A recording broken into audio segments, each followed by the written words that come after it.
көк аспаннан жаңбыр баян төгілгенде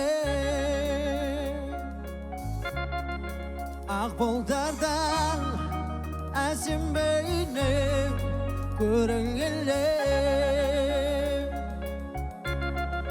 сұлулығын ойлайсың ба бұл өмірдің ұлылығын жүрегіңмен сезінгенде көрсетіп жалғандықтың ар жағын көтердік бар шындықтың салмағын ауыр салмағын сен жарық бар алда жетесің жеңіс деген аралға әзім аралға көк аспаннан жаңбыр баяу төгілгенде ақ бұлттардан әсем бейне көрінгенде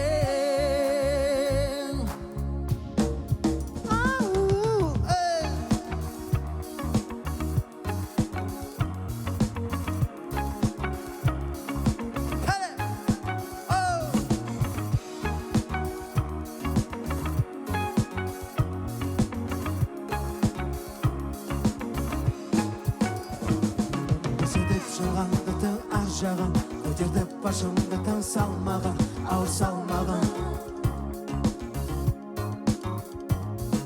енді өтсе жарық бар алда жетесің жеңіс деген аралға әсем аралға жан жағынан қараңғылық қоршағанда бір сәуле бар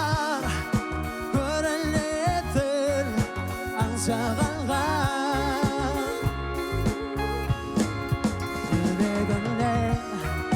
жүрегіңмен жарық сұра қарсы алдыңнан жол көрсетер аңсағанда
Ассалаумағалейкум, құрметті көрермен, ардақты ағайын, ұлттық арнаның тікелей эфирінде мың бір түн.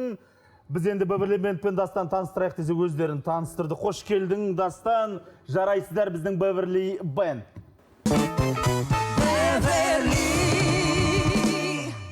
Бүгінгі күнді қорытындылап, сіздерге қайырлы түн тілейтін мен Әйгерім және Нартай, ал бағдарламадан көретіндеріңіз мынадай. Бүгін мың бір түнде қымбат курс сатамын деп басы дауға қалған блогерлер. Ақшам босқа кетті, мені алдап соқты деп наразылығын білдірген курс қатысушылары бізбен тікелей байланыста. Қызу талқыға түскен қызыл жіп. Блогерлердің жалған жарнамалары бақылауға алыну керек пе? Бүгін 23:20-да. Төледіңіз, Асан, қош келдіңіз. Біздің студияға түн ұйқыңызды бөліп келгеніңізге рахмет. Алдымен мынадай сұрақты қояйыншы. Сізден жаңа жанды дауысты әніңіз тыңдап жатырмыз. Сіз біздің елде ұялмай жанды дауысты айта алады дейтін әншінің бірісіз, бірегейсіз. Мына Қазақстан дауысында отырған кезде талаптарды осы өзіңізге қарап тым жоғарылатып жібермейсіз ба? Аналар балалар ғой бәрібір. мынандай ақтабан ала алмадың дегендей. Жоқ, сөздің шынына келетін болсақ, біздің қазіргі балалар біздің сахнадағы жүрген біраз майталманнан әлде қайда жоғары деңгейлер деп айтуға да болады кей кезде. Енді 8 жасар баламен әрине 14 жасар баланы салыстыра алмайсың. Себебі кейдегі 14 жасар баланың вокалын естіп, оның техникасының қаншалықты дамығанын байқап, өзіңнің де әнші екеніңе кей кезде сенбей қалатын сәттер болады. Сондықтан да біздің қазіргі өсіп келе жатқан жастарымыз әлде қайда дамып кеткен деп айтуға болады. Егер біздің жасқа келген уақытта қандай техникамен олардың қолдана алатынын сезінетін болсақ, онда сіздер де мені түсінетін шығарсыздар деп ойлаймын. Мың бір түннің сізге ұсынар қазір ерекше бір тосын сыйы бар. Әйгерім айтшы ғане. Иә, қылығы да тәтті, дауысы да тәтті, талантты. Сіздің бір оқушыңыз келіп отыр, көрерменнің көзайымына айналған. Кім деп ойлайсыз? Менің тобымда шынымен де бір сахнада өзінің ерекшелігі бар, бір жарық екі қатысушы бар. Оның біреуі Абылқайыр деген бала, ал екіншісі Медина деген қыз. Сол екеуінің біреуі шығар деймін енді. Онда шақырайық, иә? Тосын сый болсын ғанеке Әйгерім. Иә, Медина Күзембаеваны қарсы алайықшы.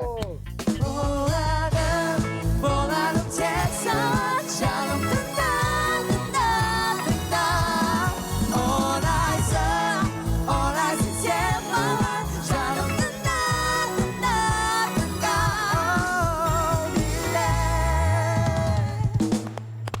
Тәттісінен. Медина, отан қош келдің. Сонау Ақтөбеден келіп отыр ғой. Алғашқы сауалды қояйыншы. Неге дастан таңдадың? Неге? Дастан жоқта сұрау керек пе? Айта ғой. Мен Дастан Оразбековті біріншіден мен репертуарыма келген соң ұнаттым. Сосын Дастан аға мен үшін самый күшті бір наставник болып. Күшті, басқалар ренжіп қалмай ма сенің осы сөзіне? Басқалар біз күшті емеспіз бе деп ойлап қалуы мүмкін ғой. Ойлай берсін. Мен басқаларды ренжіткім келмейді, бірақ мен осылай өзімнің Ойымды айтуым керек дейсің ғой, иә? Дұрыс айтасың. Бәрекелді. Дастан мырза, тәлімгеріңіз міне екеуін ерекше атадыңыз, біреуі мінекей тосын сый болып жаныңызға келді. Енді жаңағы балаларға айтатын кешірімді былай алып қойсақ, профессионал ретінде қандай қасиеттерін жоғары бағалайсыз? Әсіресе біз анау енді анығын білмеймін, сізден сұрап отырмыз, анау октава деп жатады, басқа деп жатады. Жоқ, Мединаның мен нақты вокалын айтпай қояйын. Мединаның ең басты қаруы ол бұл қыздың харизмасы, энергетикасы, сахнада өзін ұстануы, сахнада жануы, өзін осыншама кішкентай жасына қарамастан еркін өзін ұстану, ол өте бір шеберліктің белгісі деп ойлаймын. Оның үстіне Медина, мен сіздерге айтайын, Қазақстан дауысы балаларына алғаш қана шыққан жоқ сахнасына. Бұл қызымыздың 3 бейне баяны бар. 4 бейне клипі бар 4 бейне баяны бар. Қай уақытта түсіріп үлгердіңіз? Сондықтан да сахнада менің ойымша бір 4-5 жыл тәжірибесі бар. Сондықтан да сол күнделікті тәжірибесінің арқасында сахнада жанып тұр. Бірақ кейде 10 жылдап сахнада жүрген әріптестеріміз бар, бірақ жанбайды. Жанбайды. Бұның ең басты қаруы жану сахнада. Дастан, сізден сұрайыншы, қанша клипіңіз бар? Менің енді 10-нан астам бейне клипім бар шығар қазір. Сәлек қапты Медина жетуге? Иә. Мен енді күтіп жүрмін Мединаны. Медина, осынша бейне клипті өзің түсірдің ба, жоқ? Үйде папа мама айтты ма, Медина, давай сен жұлдыз болуың керек, кеттік түсіріп тастайық деп. Шынымды айтамыз. Негізі ол бейне клиптер әндерге арнап түсірілген. Ақшаны қайдан алдың? Жаңа кім түсір деп айтты? Маған түсір деп айтқанда енді ол өзімнің де қалауым болып, өзімнің де бір қалай айтуға. Анаң продюсер, әкең демеуші, е? Әлде басқа демеуші бар ма? Иә, дәл солай. Папасы демеуші, мамасы продюсер. Айтқан ғой Мединаға үйдегілер, көп ақпаратты айтпай. Балалы үйдер бұл жатпайды, ана екі бидеуші сұрайды, жүргізуші қойма деп. Иә. Жақсы. Сабақ қалай үлгересің? Мына жақта 4 бейнебаяны бар, жұлдызсың. Қазақстан біледі. Мына жақта сабақ. Ақтөбеден кеп тұр ғой. Иә. Білем ғой, сен екінші рет айттың ғой маған.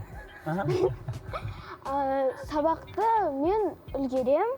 ТЖБ-ларды алдында, либо артында жасаймын. ТЖБ дегенде жүрегім дүрс ете қалып, менің қыздарым жанталасып тапсырып жатады ғой.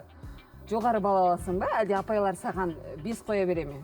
Ол деген өзімнен енді жақсы жазсам 4 алам, жаман жазсам 3 алам мүмкінмін. Жақсы жазсаң 5 алмайсың ғой? Жақсы жазсам 4-5 алам. Бізде класста бәлігі енді 5 алады, енді көбісі өткені бізде андай ақылды балалар. Иә. Бәрекелді. Маған қатты 5-ке оқымаған, уайымдама. Бәрі дұрыс болып жатыр. Енді жаңа ұстазыңның ән айтқанын көрдім, тәлімгеріңнің. Иә. Сіздің тәлімгеріңізге біз таңғалып отырмыз. Бұл кісі ән айтқанда қарап тұрмайды. Сахнаның ана басынан мына басына және анау емес, кәдімгі қойылған билерді билейді. Ал сіз биге қалайсыз? Мен? Біз Дастанның шәкірті деп сынап қараймыз қазір ән айтқанда. Мен биді прям өлең айтып отырған кезде өз ойымнан билей бастаймын. Дастан мырза, бізге сәрсенбі күні сіздің әріптесіңіз келді, Жігер Ауытбаев. Ол ана қойшы бала деген қазақтың керемет баласын қасына ертіп жүр ғой, ән айтқызып жүр. Сол кезде айтты, біз әзірге 9 айдай тоқтаттық ән айтуды, өйткені анау өтпелі кезең болып жатыр тамағында, сондықтан тұра тұру керек деді. Мінекей кішкентай қарындасыңыз қасыңызда. Осындай жастарға қандай кеңес бересіз, өтпелі кезеңде дауысын бүлдіріп алмай өтуге? Ол кезде ән айта берсе қатты бүлініп кете ме тамақ? Мен нақты ол сұраққа жауабым былай, мен өзім осы жасымда домбырамен ән айтып жүрмін, сахнада болсын, мектеп қабырғасында болсын, бір байқауларға да барып жүрмін. Ән айтуымды ешқашан тоқтатқан емеспін мен. Сол бар дауыспен қалай оны өтпелі кезеңнен өтіп кеткенін, қалай дауысымның сынғанын мен байқамадым. Енді бала кезімізде білем, шәңкілдеген дауыс болды, бірақ 13-14 жасымызда домбырамен ән айтып жүрген кезде сол дауыс бұл енді тек қана тәжірибе, мен тек қана дамыған болмаса, иә. Күту дегенде не, ол денені, дауысты міндетті түрде связканы дейміз ғой енді, жаттықтыру керек. Қалайша? Ол үшін арнайы жаттығулар бар. Ең азанымен тұрған уақытта ең бірінші адам демін дұрыстау керек. Ән айту үшін міндетті түрде дем болу керек. Егер дұрыстап дем алмаса, онда ән айту қиын. Медина, сен осыларды істейсің бе? Арнайы бір жаттығулар? Иә. Медина өзінің ұстазымен міндетті түрде дайындалып жүрген қыз ғой. Өзінің вокалының мынау жоғарғы регистрі, дауыстың өзінің үнінің шығуы өте керемет. Нақты. Құрметті көрермен, Дастан Оразбековтің шәкірті, бірден айтып қояйын, асын сызып қазір біздің мың бір түннің соңында тікелей эфирде әнін айтады. Біздің Беверли Бендпен бірге оған дейін сіздердің билеріңізді көрдім мына LED экран арқылы. Қазір бір билеп берсеңіздер қалай? Тиктоктан соңғы трендтегі бір әнге би. Сосын біз сіздерге көрсетпей, Әйгерім екеуміз кейін қайталаймыз оны. Ай, Медина қалыспасын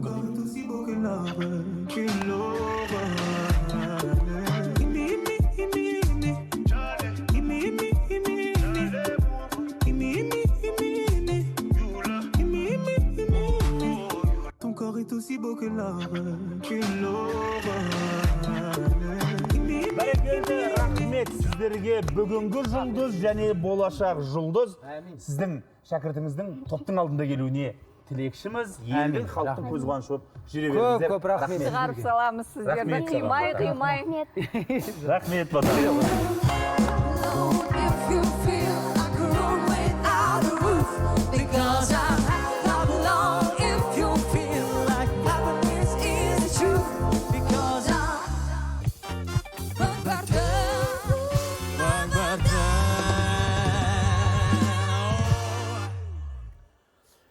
Ал, Әйгерім, біз бағдарламаларға жалғастырайық. Бұрын білесің, айтушы едік қой, даудың басы Дайрабайдың көк сиыры дейтін. Қазір даудың бәрі мына блогерлердің блогы болып бар ғой.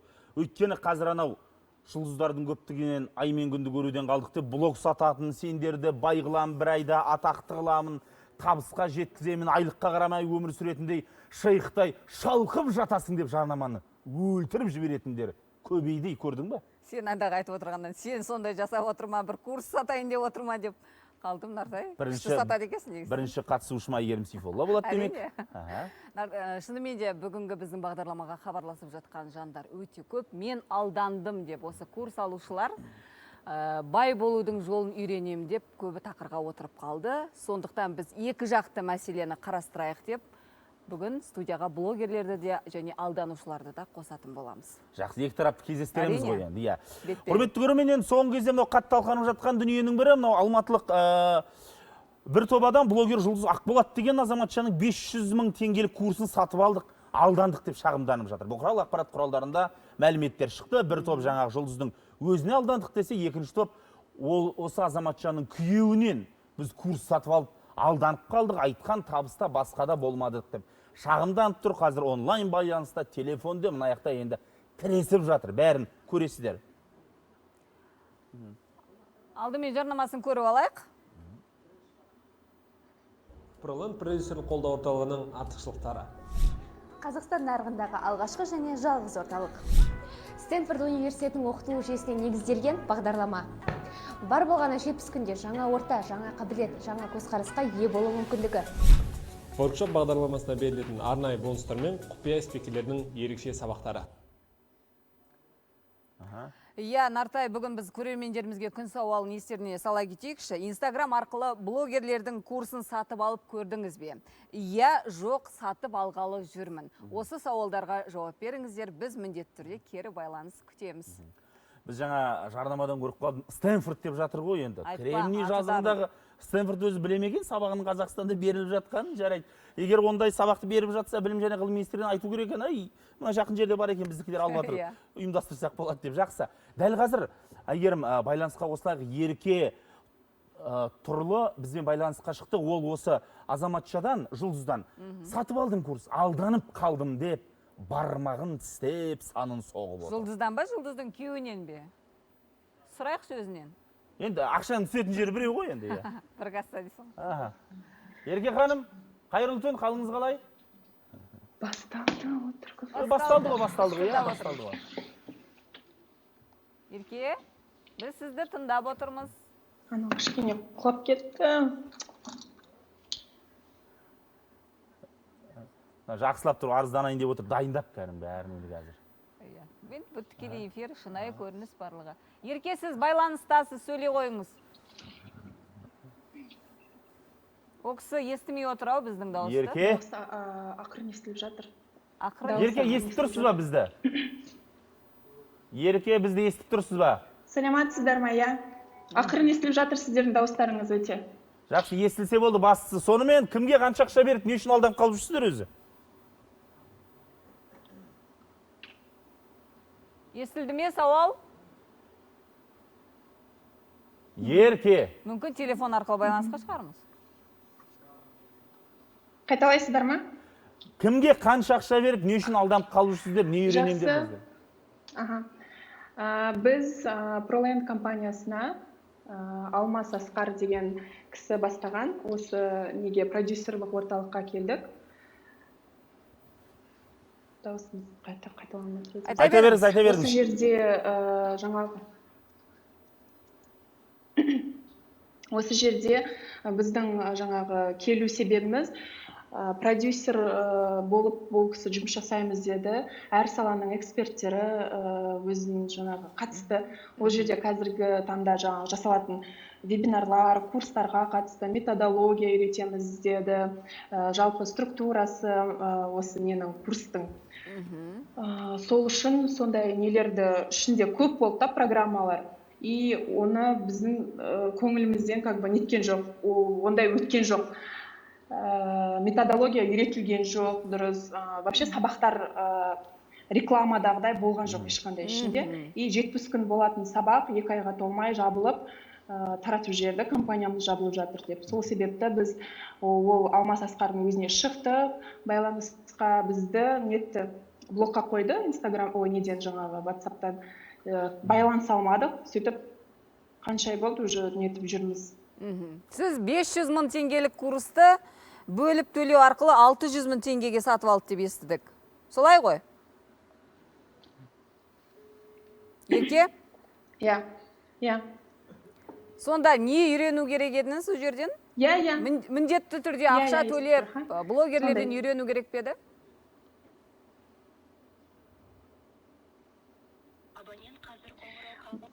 Блогерлардан болғанда қараңыздар, бұл жерде продюсер ретінде олар естіліп тұр ма даусым? Иә. Қайталанып жатырмын. Продюсер ретінде жұмыс жасаймыз деді.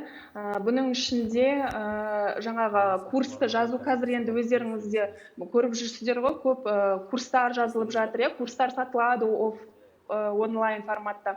Соның структурасын жалпы үйретуге. Бұл жерде әр саланың эксперттері болды ғой, мысалы біреуі психолог, біреуі английский маманы, сондай сияқты көп нелер келді.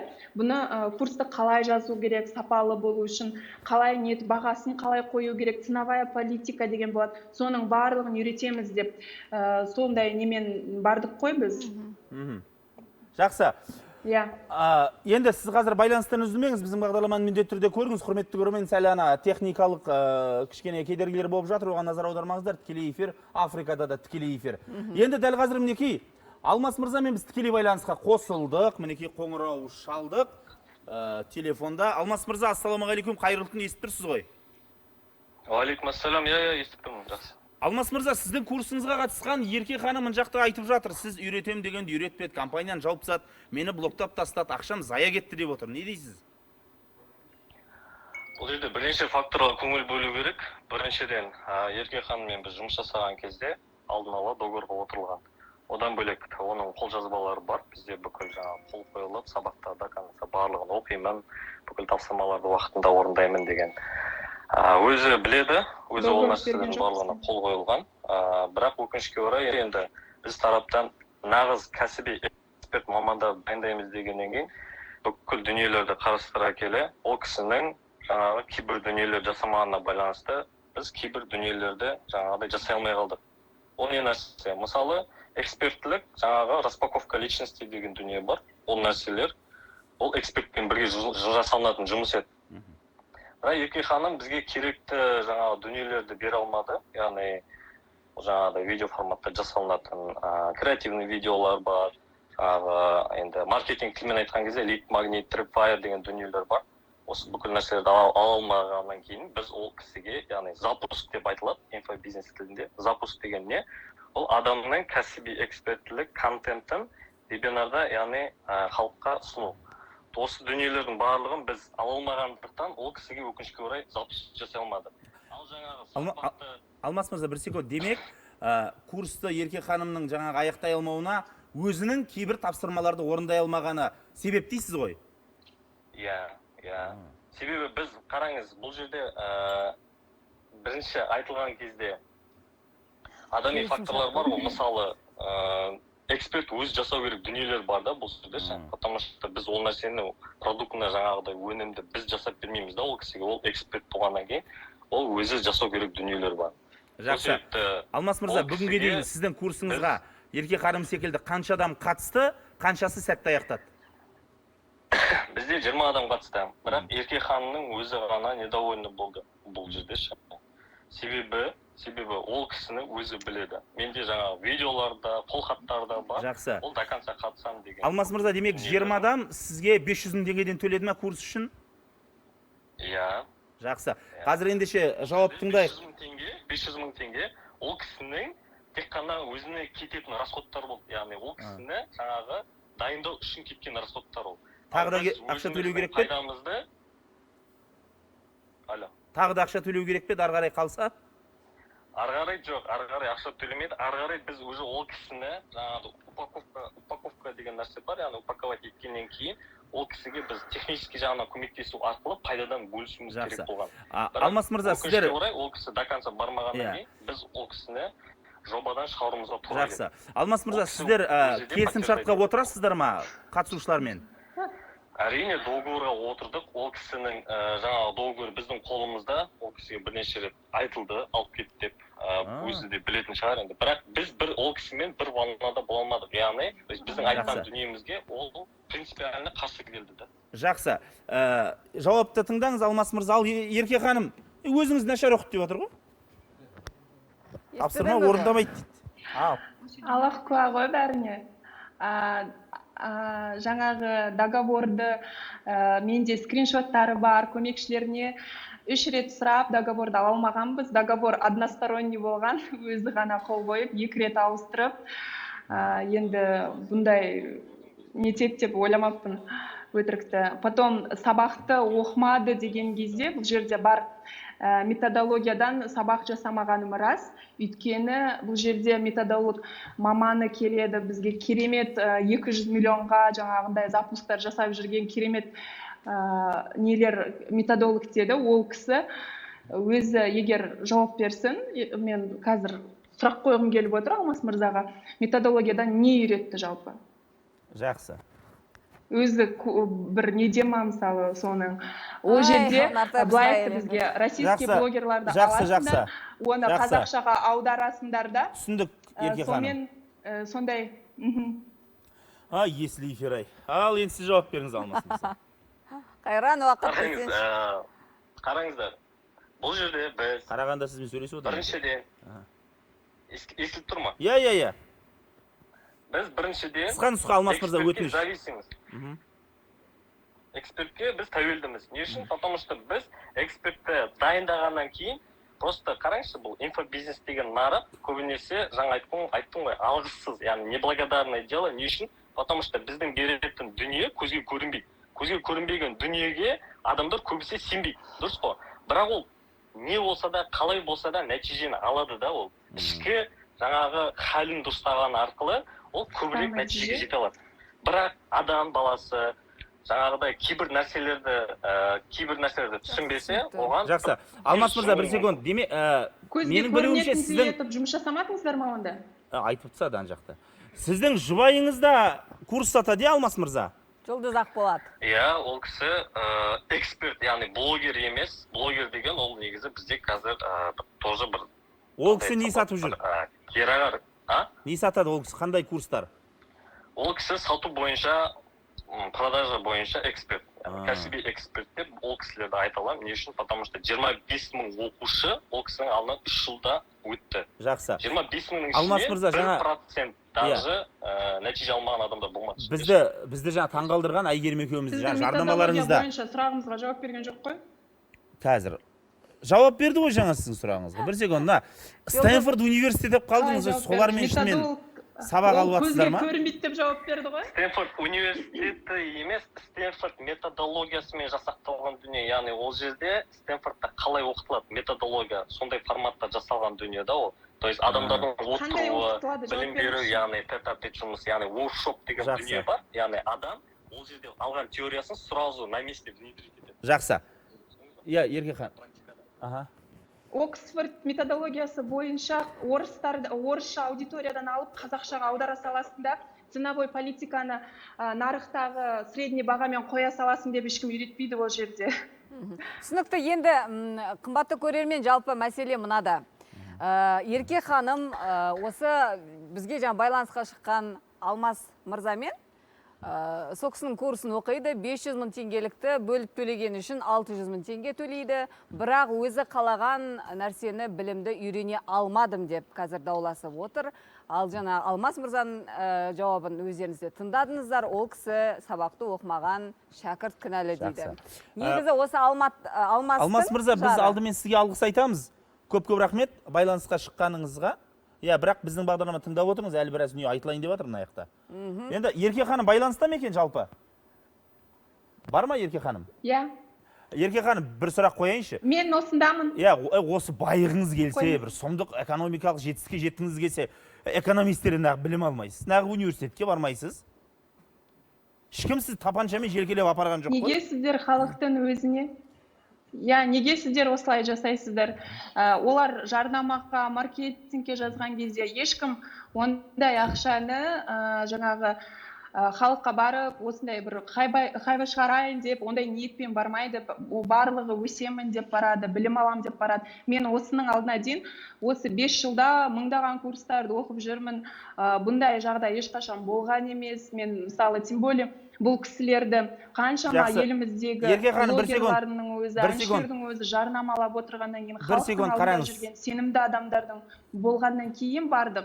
Ерке ханым, бір секунд тыңдаңызшы енді. Сіз дұрыс тыңдаңыз, дұрыс түсініңіз. айтылған жоқ. Біздің қоғамда сенімді жер бұл диплом беретін жоғарғы оқу орындары ғана, осыны білу керек, иә? Әйтпесе, ешкім айыптап жатқан жоқпыз, бірақ қаржылық сауаттылық дегенде дүние бар, осыны ұмытпаңыз. Кеше сәрсенбі күні Абзал Құспан мырза келгенде де айтты, бізде түрлі курстарды жарнамалағандарға жауапкершілік жоқ әзірге заңда. Жұмыс тобы 21 күні құрылды, енді жұмыс істеп жатыр. Осыны ескеріңіз, жарай ма? Иә, Нартай, шын айтасың. Қазір енді жаңағы сөйлескен Алмас мырзаның Жұлдыз Ақболат деген жары бар екен, ол кісі де курс сатады, айтып өтті, эксперт деді. Сол Жұлдызға да алдандым деген біздің бір көрерменіміз хабарласып отыр, телефон арқылы, біз байланыссақ. Алло? Алло, сәлеметсіз. Сәлеметсіз бе? Есіміңіз Салима, иә? Менің есімім Салима, иә. Қалыңыз қалай? Жақсы, рахмет. Сіз қандай курс сатып алып едіңіз? Қанша ақшаға? Мен Жұлдыз онлайн фокус курсының эксперт пакетін сатып алған болатын 449.770 теңгеге. И мен ол пакетті алған кезде маған Ақмарал деген менеджері айтқан болатын, что осы курсты оқу барысында жаңағы оқудың оплатасын сізден шығарып аласыз. Біздің оқуымыз қымбат, сондықтан біз нәтижеге 100% гарантия береміз деп мен сондықтан рассрочкаға алған болатынмын. Сіз сендіңіз, иә, нәтиже болатынына? Иә, мен сендім. Енді, бірақ мен... Бұл жерде кім кінәлі? Сіз бе, мүмкін сіз де оқымай қойған шығарсыз, тапсырманы орындамай қойған шығарсыз? Жоқ. Мен, я была беременная, сондықтан мен үйде отырдым, и мен бар уақытымды сол сабаққа арнадым. Жақсы. И 1,5 ай бойы мен тапсырмалардың барлығын орындадым, ол дәлелде бар, сіздерге WhatsApp-тарыңызға жібергенмін. Жақсы. Салима ханым. 1,5 ай бойы нәтиже болмағаннан кейін... Бір секунд, бір сауал қойыңызшы, Салима ханым. Иә, нәтиже жоқ, енді ол курсқа қатысқан азаматтардың алданған қарапайым халықтың енді үлкен проблемасы ғой. Енді біз несін жасырайық, аяқ асты қазір хабарласып жатырмыз, бірақ бағдарламаға дейін де өзіңізбен тілдестік, сөйлестік. Осындай блогерлерге алданып қалған адамдар тек қана ақшасынан айырылады екен деген бізде қасан көзқарас бар. Сіздің тағы бір адами трагедияңызға себеп болды деп естідік. Осы курстың салдары, соны айта аласыз ба? Иә. Не болды? Иә, 5 жылда өзім әрең құрсақ көтерген болатын. И сол әсер етті. Короче, денсаулығыма әсер етті. Бөпеңізді түсіріп алдыңыз ба? Иә.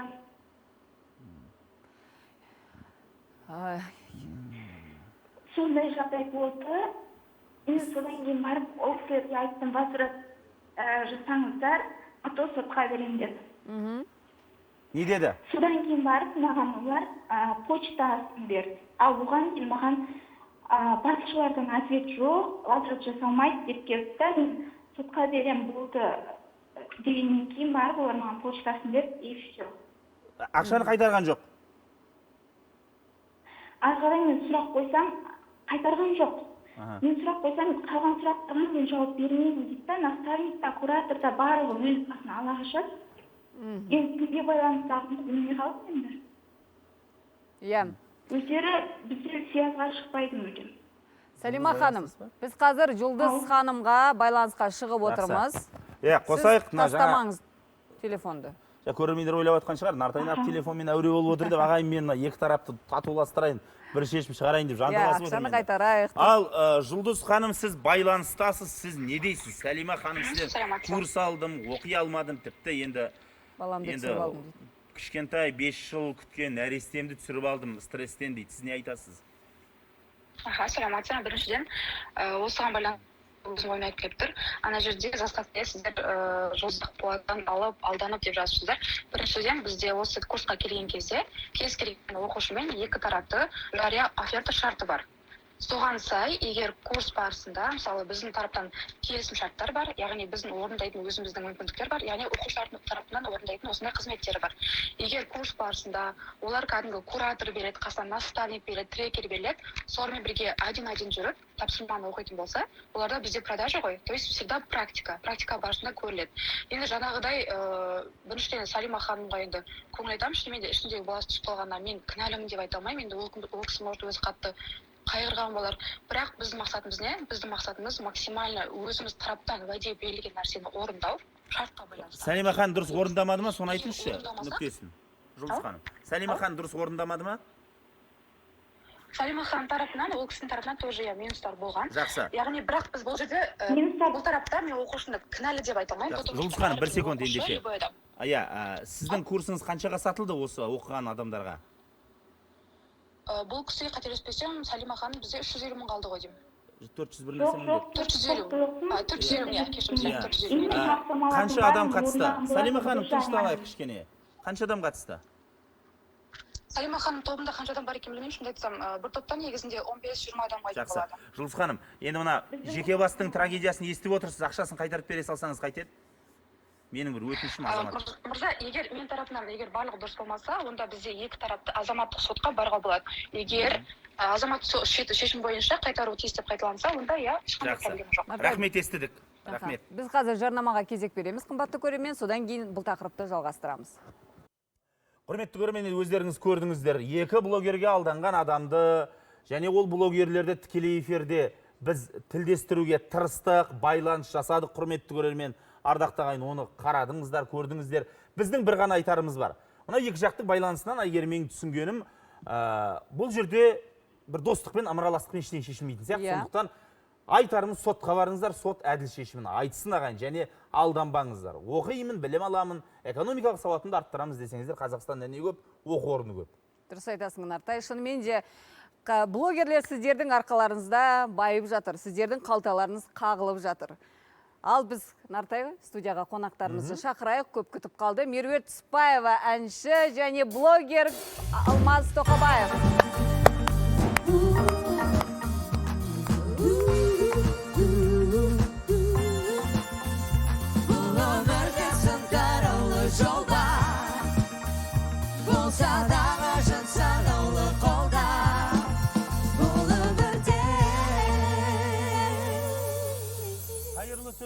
Қош келдіңіздер, құрметті қонақтар. Енді жаңа біз көріп жатырмыз ғой, естіп жатсыздар, ардақты ағайынға айтып жатырмыз. Осы мен өзім таңғаламын, Алмас мырза. 94-те алғаш рет қаржылық пирамида деген кірді. Оған алданған біздің қоғам 22 жылы әлі алданып жүр. Желіде отырып, жаңағы желпіні бай қылам дегеннің артынан еріп кете барады.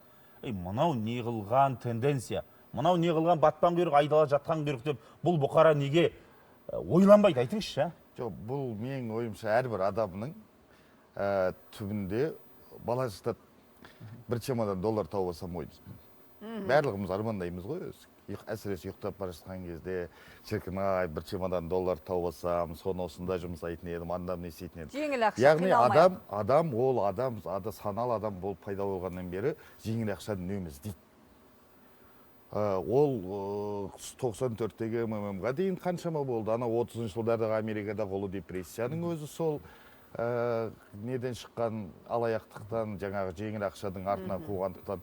Оның алдындағы әлгі тарихтан оқысаңыз әрбір жерден шығады өзі мыс дағдарысы, тұз дағдарысы, тағы басқа деген адамдар жеңіл ақша табу үшін бір нәрсеге өздерінің ақшасын салады, немесе тағы да бірден келді. Дәл қазір сол бізде виртуалды өмірге көшіп кетті.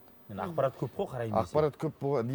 Адамдар қазір екінші бір мәселесі әлеуметтік жағдай. Қарапайым орта есепті қазақстандық бір бөлмелі пәтер 15 миллион теңге деп алатын болсақ, 230 мың теңге бізде орташа айлық, 230 мың теңге орташа айлық алатын адам 15 миллионның пәтерін алу үшін қанша жыл еңбек ету керек? 10 миллион теңгенің машинасын алу үшін, 5 миллионға шетелге шығу үшін, яғни өмір көз алдынан өтіп жатыр. Әлеуметтік жағдайымыз өзгерген жоқ. Сондықтан да біздің әлгі жаңағы құмар ойындарына қызығатынымыз, қаржылық пирамидаға баратынымыз. Байи алмайтын түсіну керек қой. Соған жету үшін байи алмайтын түсінгенде ол әр адам әлгі кедей бай болсам, бай құдай болсам дейді. Әрбір адамның психологиясында көбірек ақша тапқысы келеді.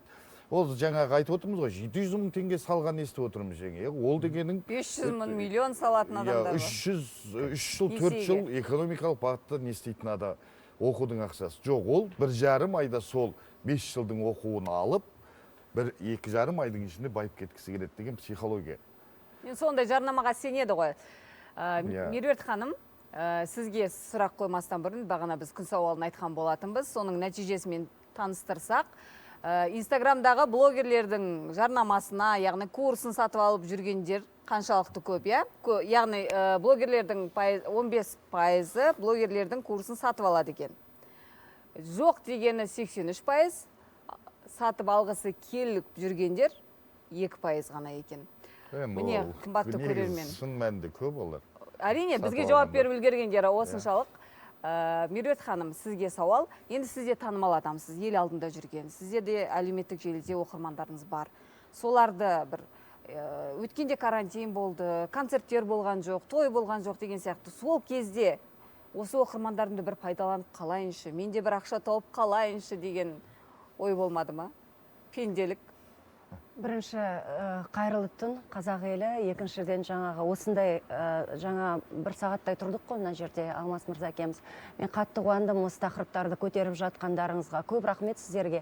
Өйткені шын мәнінде маған да көп адам жазады, алдандым, былай болды, жылайды. Жаңағы трагедияны қыз сөйледі ғой, кім? Салима ханым дедіңіз ба? Сол сияқты адамдар бір әйтеуір кредит алдым дейді. Неше түрлі жазады. Жаным ашиды. Бұл не сауатсыздық па, не пәле. Аңқау елге арамза молда. Жаңағы айламен тапқан мал арам, саған қайыры болмайды дейді. Соны ұқса екен осы танымалдылық деген ол жауапкершілік. Егер сізге миллион адам жазылып, сізді жақсы көріп, күнде таңертең қалай тісіңізді сасыз, түнде қалай төсекке жатасыз, оның барлығын бақылап отырған адам болса, ол деген мен ойлаймын үлкен жауапкершілік. Оны пайдаланып, ақша табу деген бұл жақсы нәрсе емес деп ойлаймын. Сіздің әріптестеріңіз неге өйтеді онда? Жақсы жаманды айыра алмайтын көріс оқыр ма? Әлде ақшаның алдында дәрменсіз бе? Мен өзім жаңағы осы... Әсіресе қуанатымыз, сіз ондай өнерпаздарды сынап жазасыз. Шынын айтсам, Ернар Айдар алданып, осындай бір қатты қасірет... Алдап? Мен алдандым деді, е? Иә, қасірет шегіп жатқанда Мейрамбек Беспаев чат құрды. Чат құрды да бәр әншілерді жинады, сол кезде қандай әңгіме болады деген сияқты. Мен алдым да, ұқтым да, чаттан шығып кеттім. Чаттан шығып кеткенім үшін мені көп адамдар сөкті, мені әріптестерім жек көрді, неше түрлі жағдай болды. Иә, мен оған ешқандай ренжімеймін да, ол әріптестер мені жақсы көрмесе, сыйламаса, менің өз субъективтік пікірімді тыңдамаса, мені Неге шықтыңыз? Мен чаттан шығып кеткен себебім, мен бұл тақырып туралы жазып жүрдім. Мен жазып жүрдім өзімнің парақшама, тренингке бармаңдар, өйткені маған көп хат жазады ғой. Сосын мен ашық айтам, эфирге шығам, тікелей айтам. Халқым, тренингке қатыспаңыздар, олардың бәрі алаяқ, алданбаңыздар, кредит алмаңыздар, керек емес. Оқыңыздар, көп қой, Правдина бар. Жаңағы енді, білмеймін, коучтарды оқуға болады ғой. Адам өз сауатын өз ашса, ол енді қиын емес қой, иә? Қалай ойлайсыз? Иә, бұл жерде ондайлардың қапта кеткені сұраныстың болуында. Қиын емес дейсіз, қиын болып тұр ғой? Соның арты неге әкеліп жатыр? Осындай трагедияларға әкеліп жатыр, иә? Осыны көргенде неге сабақ алмаймыз, айтыңызшы? Соны мен түсінбеймін, неге сабақ алмайтынымызды. Ендеше Алмас Тоқабаев түсіндірсін. Жоқ, бұл жерде былай ғой. Адам өз қатесінен ғана сабақ алады. Міндетті түрде қателесу керек? Мысалға Нартайды алды кетсе, мен ойлаймын, ой, Нартай курс таңдай білмейді. Ол барып өзі бір алаяқтарға тауып алған. Мына Әйгерім оқытатын курс қандай керемет. Ол барып басқа жақта оқып жүрген, мен Әйгерімнен оқимын да, осыдан кейін мен байып кетемін да, Нартайға ха-ха деп күліп отырамын. Анандай жынды джиппен кетіп бара жатып деп. Екеуміз бүгіннен кейін араласпайын деп тұр. Жоқ, ол солай. Ол адам өзінің жеке басына тимей солай. Ана көпшіліктен сабақ алады дегенді ұмыту керек дейсіз. Сіз қараңыз, ол алаяқтарға алданғандардың барлығы бір курспен тоқтаған адамдар емес. Ол 5 жылда қаншама курс оқыды адамға, кейбір адамдарға болады, бір сондай сырттың сөзі керек болады. түсінесіз ба, психологиялық түрде сені істе деген. Ол оны соны іздеп ана курсқа барады, оны бітіреді, ана курсқа барады, бірақ ештеңе істемейді. Түсінікті. Бір-екі күн болды, осы желіде тағы шу шықты, қызыл жіпті трендке айналдырып, менің энергиям сіңген, энергетикам сіңген, бұл ерекше бір магиясы бар қызыл жіп. Бұны таққан адам кәдімгі бір жетістікке жетіп кетеді, және бұл сатылатын жіп деген супер мамасита біздің студияда қонақта болады, ал қазір жарнама.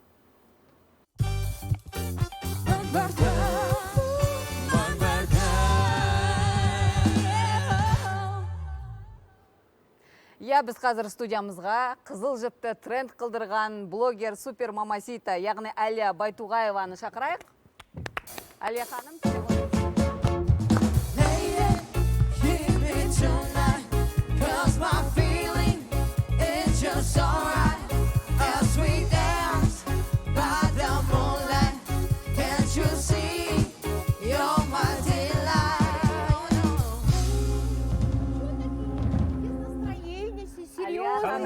Жақсы, круто. Екі қолға бірдей тағып жүрсіз. Қалайсыз?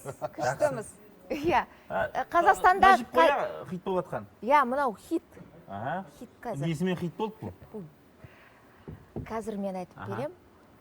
Қазіргі таңда Қазақстанда бүгінгі менен басқа вообще новость жоқ, проблема жоқ.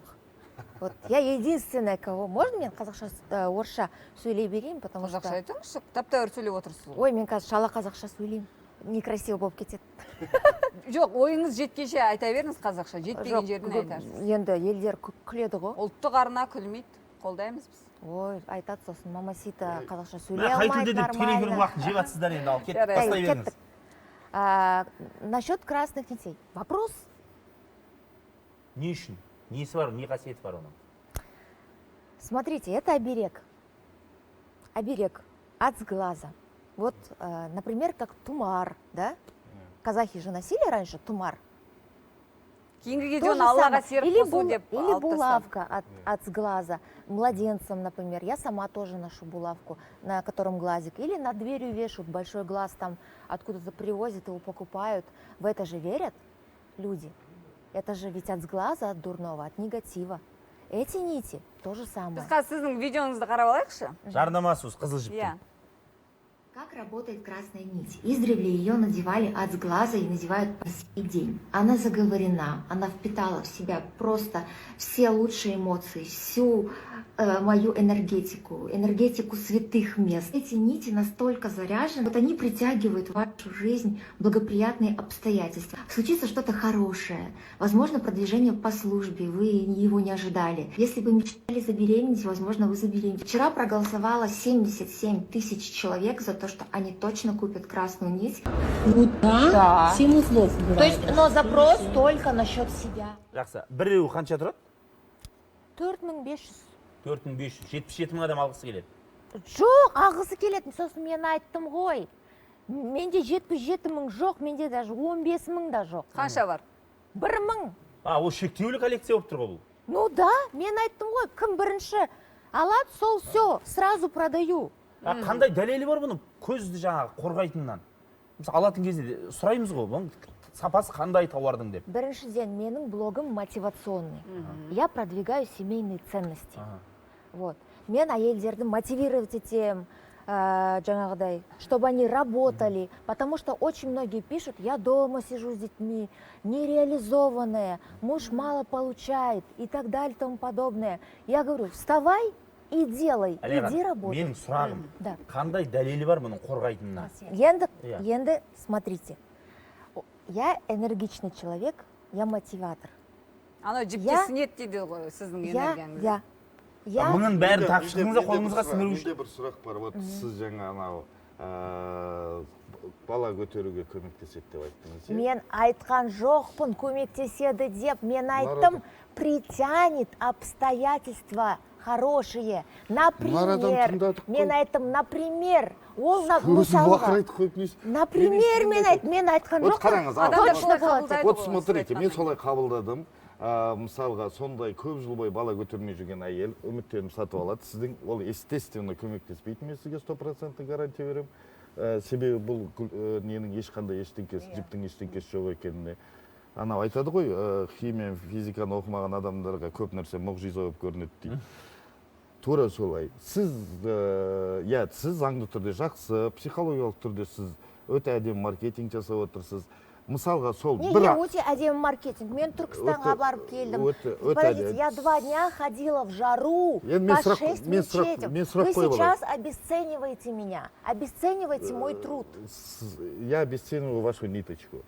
Вот смотрите, сол ниточканы алған әйел, ол дальше ол бала көтермеді, психологиялық стресс болды, тағысын. Сіз, вот енді вопрос теперь такой. Вот то, что адам бір жақсы ниетпен алды, у него не получилось, притом он заплатил вам какие-то определенные деньги, вас совесть не мучает. За что? За то, что вы им дарите ложную надежду. Почему ложную надежду? Если эти нити я заряжала, вы меня вообще слушаете? Имейте уважение, да? Давайте уважение друг другу иметь. Мне есть что сказать. Слушаю. Если вы в это не верите, это не значит, что нужно всем это говорить, чтобы не верить и настраивать всех. Я хочу сказать, это во-первых, подождите, помолчите, я расскажу. Значит, я, наверное, дура, да, что я ношу 4 года эти нити. И, наверное, моя мама дура. И, наверное, мои дети дураки. И, наверное, все люди, которые на свете носят красные нити. Сіз обесценивать етіп жүрсіз қазір. Ондай болмайды. Тактичный сұрақ қойыңыз. Интерпретация сіз бұзбасаңыз басқа жаққа қарай. Несін ауаны аударып алдыңыз қорғану жағына. Мына мыңында өзіңіз тапып шықтыңыз ба энергияны сіңіру үшін? Мың жіпті де? Мен өзім сама, я их плела. Потом я с этими нитями поехала в Туркестан. Я ходила по мечетям, я реально в это верю. Читали молитву.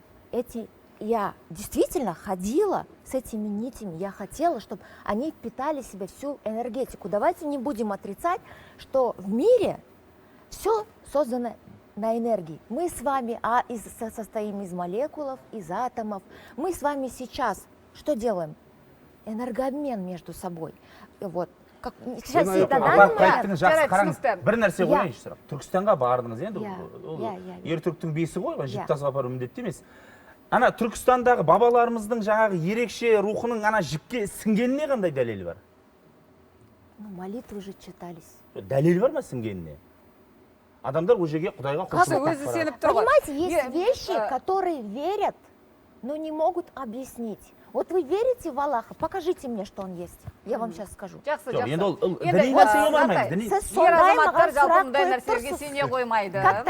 мен Меруерт ханымды әңгімеге тартқым келіп отыр.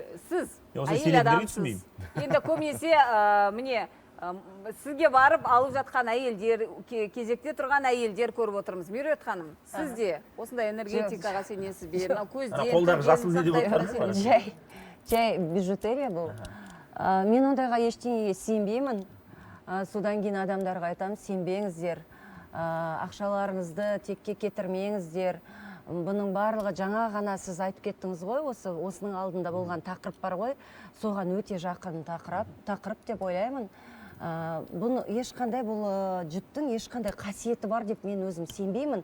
Мен 50-ден асқан жарты ғасыр өмір сүрген әйелмін. Көргенім бар, білгенім бар, жақсы жаманды көрген. Мен айтам, бұл ешқандай қасиеті жоқ, бұл тек қана ақша табу.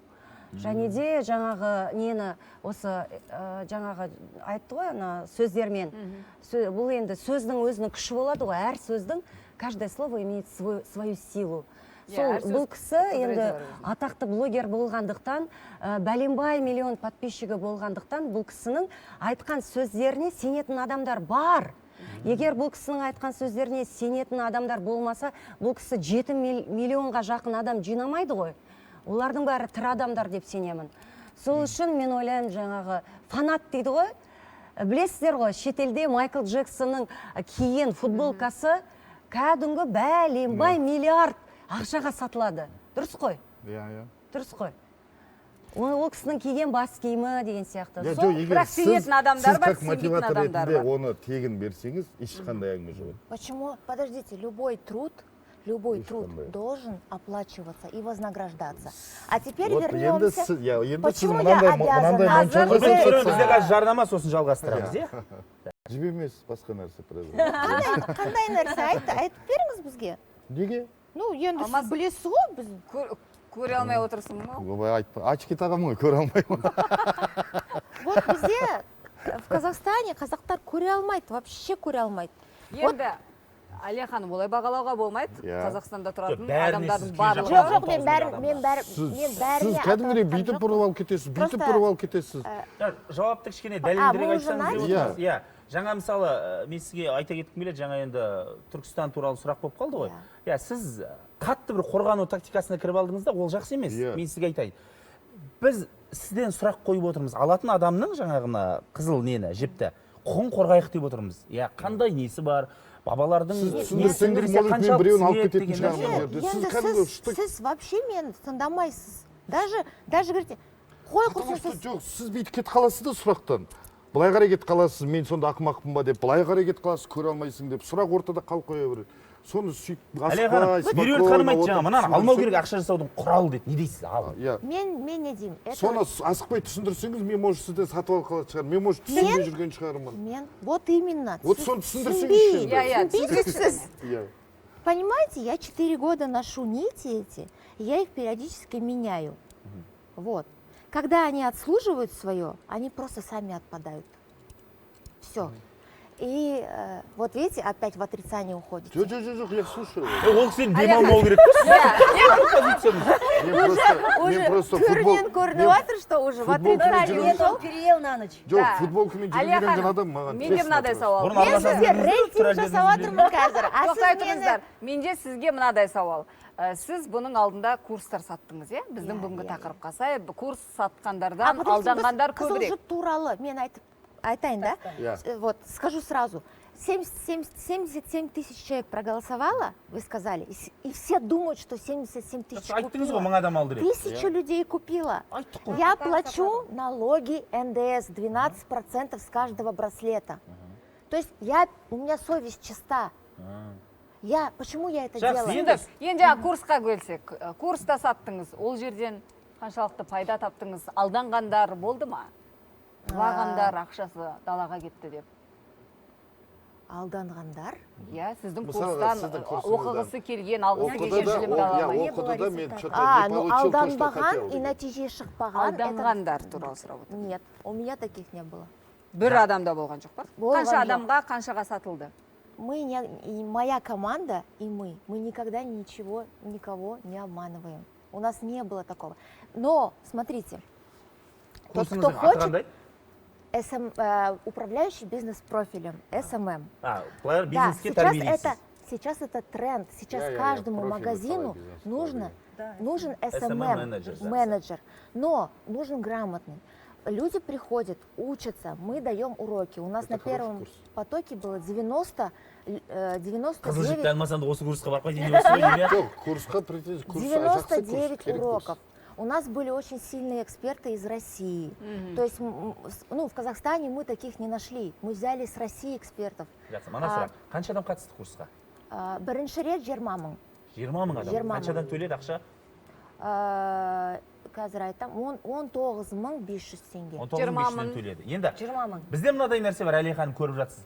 СММ-ді оқуға келді сізге, сосын олар алады да, курсты аяқтадық деп жаңа қағаз алады да, бар жұмыс істегісі келеді, сертификат деп айталады, иә. Барады, сосын жұмысқа тұра алмай қалса, жаңа курс берген адамды айыптайды, бұған дейін де көрдік. Бұл дұрыс па, жоқ па? Ол дұрыс емес, мен ойлаймын. Потому что, смотрите, это как в школе, как в университете. Есть те, кто учатся, есть кто не учится. Вот. И ты не можешь отвечать за результаты человека. Ты даешь знания, ты даешь людям инструмент в руки. Досконально все даешь, но это зависит от человека прежде всего. Жақсы. Одан да салық төлейсіз ба? Конечно. Міне, жаңа курстан да, мына қызыл жіптен де салық төлеймін, арым таза деді. Арым таза болғанда, юридически тазасыз ғой сіз енді ол. Ар деген бөлек нәрсе ғой. Салық ол юридический нәрсе. Менің айтатыным, не істейтінім сол да, сіз жарайды біріне бір 1000 штук саттыңыз. Сонайын тура сіз сияқты сіздің әріптестеріңіз бар. Ол который біреу бір монета сатады, біреу тағы бірдеңке сатады, біреу бір қарындаш сатады, тағы біреу даже тіпті просто судың сыртына өзінің этикеткасын жапсырып сатады, мынаның ішінде. Біреу батасын сатып жатыр, ондайлар да бар. Даже онлайн бата береді эфирге шығып деген сияқты. Сіз понимаете, сіз соның ішіндегі нәрсе, ол сол сіздің жаңағы жібіңізден деген. Сіз адамға психологиялық соққы жасайсыз. Соны жасау арқылы. Мен мысалға кедей адаммын, жетпей жүрген. Соңғы ақшама 4,5 мың теңгеге сізден алдым. Жіпті тақтым. Болды. Бірақ маған ештеңке келмеді. Себебі мен сіздің жібіңізге сендім, тағы да бірдеңке. Болды, адам күйзеліске ұшырады. Мүмкін расымен де мотивация болып жақсы болып кететін шығар. Ал бірақ сондай адамдардың тағдырымен сіз ойнап отырсыз да. Көз жасы. Сол жайында мен сіздің совесть туралы сұрап отырғаным сол.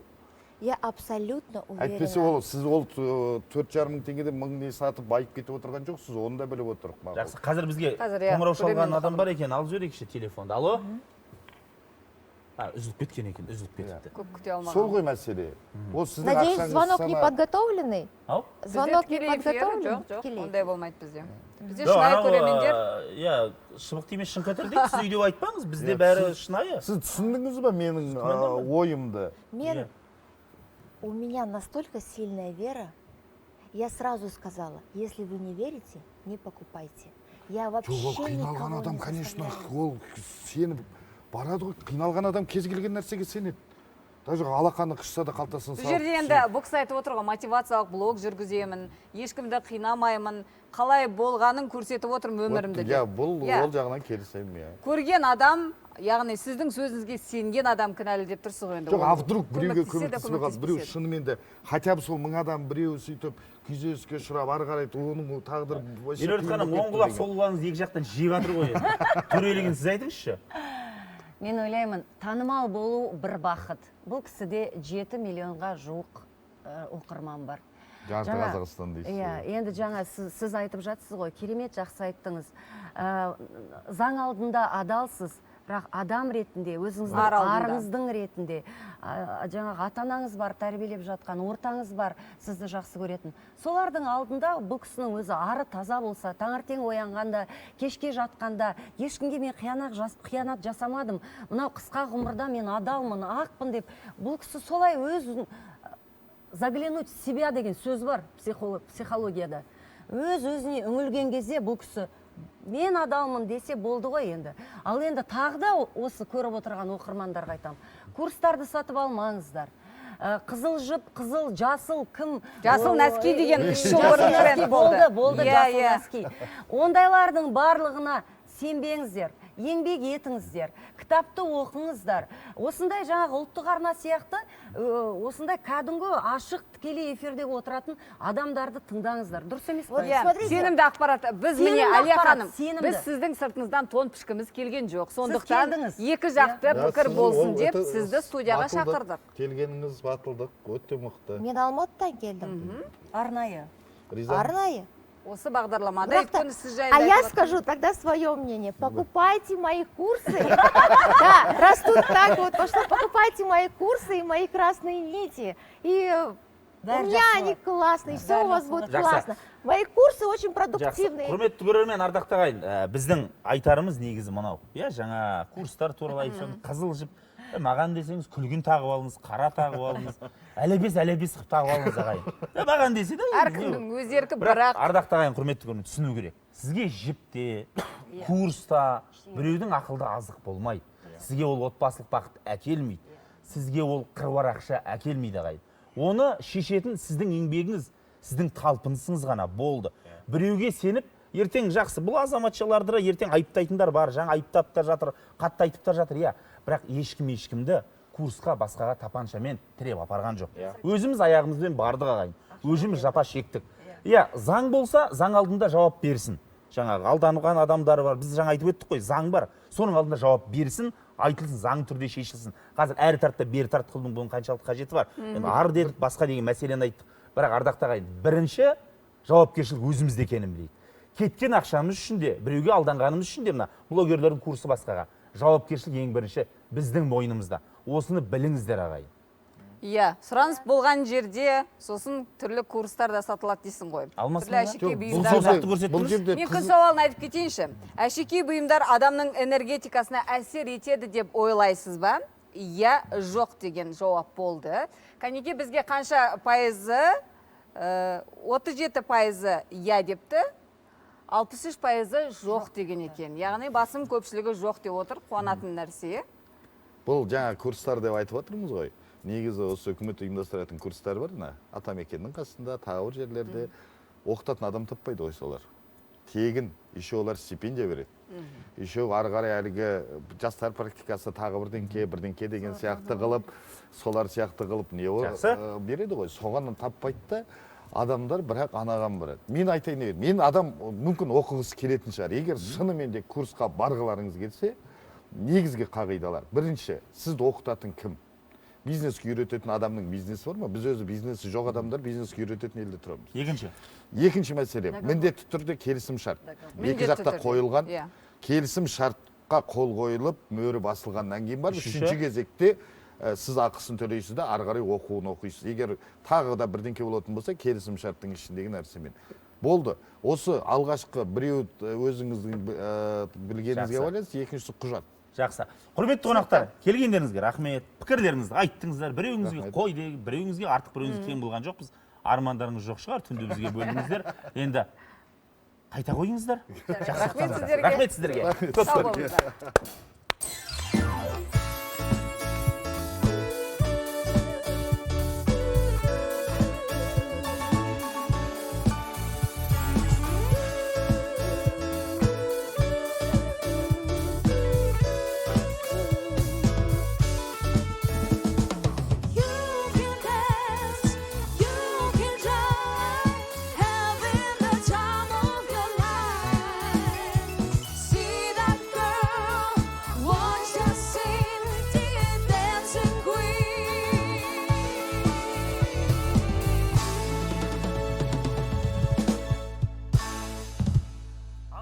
Құрметті көрермен, ұйықтайтын кезде Нартай мен Әйгерім жүйкелерімізге жүк салып жіберді демеңіздер. Зардап шеккен адамдардың барын, алдағандардың да барын, өзінің бар енді бойында бар ақылын айтуға тырысып жатқан адамдардың да барын білдік. Барлығын тең-бетең қылып эфирге шақырдық. Бізге енді артар айыптарыңыз жоқ шығар деген үміттеміз. Айтарымыз, абай болыңыздар, алданбаңыздар. Сіздерге тек қана жақсылық тілей отырып, дүйсенбі сағат 23:20-да кездесетінімізді айтамыз. Асықпа, Нартай. Және біздің Әйгерімнің жақсы бір сіздерге айтар жаңалығы бар. Күшті жаңалығым бар. Қазір сіздер үшін Қазақстан дауысы балалар жобасында өте күшті өнер көрсетіп, көрермен көзайымына айналған Медина Күзембаева ән салатын болады. Ал біз сіздерге қайырлы түн тілейміз.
But against the scores, when there was a people's mind.